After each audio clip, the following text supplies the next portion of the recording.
चुड़ैल आ जाती है। इस बार उसके कटोरे में एक सिर पड़ा होता है। मेरे बेटे, भीख दे दो, बहुत भूख लगी है, रोटी खिला दो। ये कौन है तुम्हारे हाथ में? इसने भी मुझे भीख नहीं दी थी, मैंने नहीं मारा इसको, ये खुद ही मर गया था। बेचारा, मैं तो बस रोज इससे भीख मांगती थी। अंकित डर जाता है। उसको पता नहीं चलता कि वो ऐसा क्या करे जिससे उसको उसकी मौत से छुटकारा मिल जाए। वो रास्ते से जा रहा होता है, तभी उसको एक स्थानीय बुजुर्ग सिक्योरिटी गार्ड रोकता है। क्या बात है सर, आप बहुत उदास रहते हैं। कुछ नहीं बाबा, जाने दो। उस चुड़ैल के बारे में जानना है?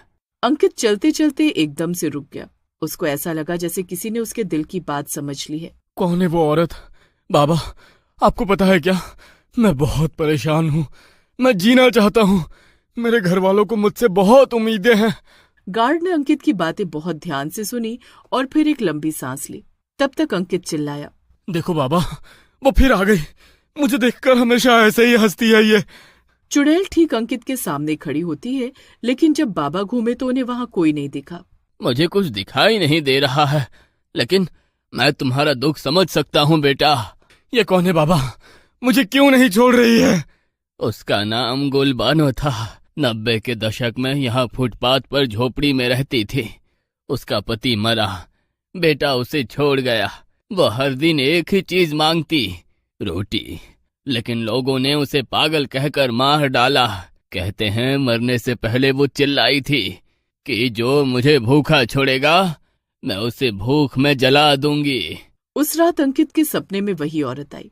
वो उसके बिस्तर के पास बैठी थी, चेहरा काला, आंखें जलती हुई, और कह रही थी, रोटी दो, नहीं तो अब तेरा पेट हमेशा के लिए जलता रहेगा। मैंने एक बार तुझे मौका दिया है, अब और नहीं दे सकती हूँ। अगले दिन अंकित को समझ आया कि उसकी भूल कहाँ हो रही है। उसने कभी उस भिखारन को खाना ही नहीं दिया। उसने अब तय किया कि अब वो उसे खाना देगा। वो बाजार गया, सामान खरीदे, गरम रोटियां ली और उसी जगह पहुंचा। अंधेरी रात थी।